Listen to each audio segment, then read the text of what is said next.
माता पार्वती और महादेव के अप्रमित प्रेम से पूरा संसार ही वाकिफ है। कहते हैं कि उनके आगे प्रेम की प्रकृष्ठा भी बहुत छोटी सी महसूस होने लगती है। जी हाँ, कई ऐसे पौराणिक किस्से भी सुनने को आपको मिलते हैं जहाँ देवी देवताओं ने स्वयं भोलेनाथ के प्रेम को असीम और अनन्य बताया है। जी हाँ, शायद यही वजह है कि महादेव ने माता पार्वती को अपने आधे अंग का स्थान दिया। जी हाँ, अर्ध अर्धांगिनी है उनकी महादेव की माता पार्वती। जी हाँ, और स्वयं अर्धनारीश्वर कहलाए। जी हाँ, और तो आइए आज महाशिवरात्रि के मौके पर मैं आपको बताती हूँ माता पार्वती और महादेव के प्रेम और उनके विवाह की रोचक कथा। जी हाँ, माता पार्वती भगवान शिव को मन ही मन अपना पति मान चुकी थी। वह बहुत ही ज्यादा दृढ़ संकल्प ले चुकी थी कि वह अगर विवाह करेंगी तो भोलेनाथ के साथ ही करेंगी। उधर देवता भी यही चाहते थे। देवताओं ने माता पार्वती के विवाह का प्रस्ताव भगवान शिव के पास भेजा, जिससे भोलेनाथ ने ठुकरा दिया था और उसे अपने तीसरे नेत्र से भस्म भी कर दिया था। लेकिन माता इससे भी विचलित नहीं हुई और माता पार्वती ने कठोर तपस्या करना शुरू कर दिया था। जी हाँ, देवी पार्वती की तपस्या से तीनों लोकों में हाहाकार मच गया था। बड़े बड़े पहाड़ भी डगमगाने लगे थे।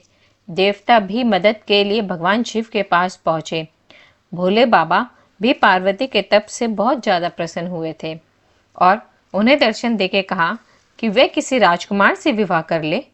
उन्होंने कहा कि उनके साथ रहना आसान नहीं होगा, लेकिन माता पार्वती ने कहा कि वह उन्हें ही अपना पति मान चुकी हैं, अब उनके सिवा किसी और से विवाह नहीं करेगी। तो पार्वती के इस असीम प्रेम को देखकर भोलेनाथ महादेव जो हैं विवाह के लिए राजी हो गए और भगवान शिव जब माता पार्वती को ब्याहने पहुंचे तो उनके साथ संपूर्ण जगत के भूत प्रेत भी थे। इसके अलावा डाकिनियां, शंकिनियां और चुड़ैल भी शिवजी जी के बारात में शामिल थे। उन्होंने ही भोलेनाथ का भस्म से श्रृंगार किया था और हड्डियों की माला भी उन्हें पहनाई थी। इस अनोखी बारात को देखकर तो रानी मैना देवी यानी कि माता पार्वती की माँ जो है वो हैरान ही रह गई थी। उन्होंने अपनी बेटी का विवाह करने से शिवजी जी से इनकार कर दिया। जी हाँ, शिव ने के इस रूप को देखकर माता पार्वती ने उनसे आग्रह किया कि वे विवाह की परंपरा के अनुसार ही तैयार होकर आए। इसके बाद भोलेनाथ ने उनकी विनती स्वीकार की और दूल्हे के रूप में तैयार हुए। उनके इस अनुपम सौंदर्य को देखकर राना मैना देवी चकित रह गई। इसके बाद सृष्टि के रचयिता श्री ब्रह्मा जी की मौजूदगी में देवी पार्वती और भोलेनाथ जी का विवाह संपन्न हुआ।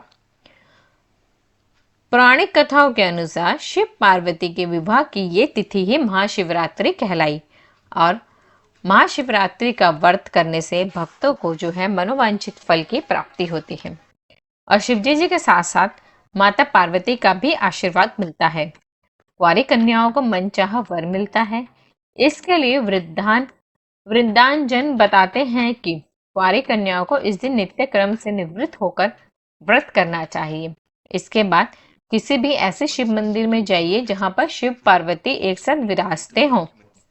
पार्वती जी को सुहाग का सम्मान समर्पित करते हुए पार्वती और शिवजी जी को लाल रंग के कलावे से 7 बार बांध देना चाहिए। इसके बाद शीघ्र ही उनसे अपने विवाह की कुंवारी कन्याओं को प्रार्थना करनी चाहिए। वहीं सुहागिन स्त्रियों को इस पूजा से अखंड सौभाग्य का वरदान मिलता है। तो शिवरात्रि आने वाली है और हमारे शिव के जो है विवाह के दिन शुरू हो गए हैं।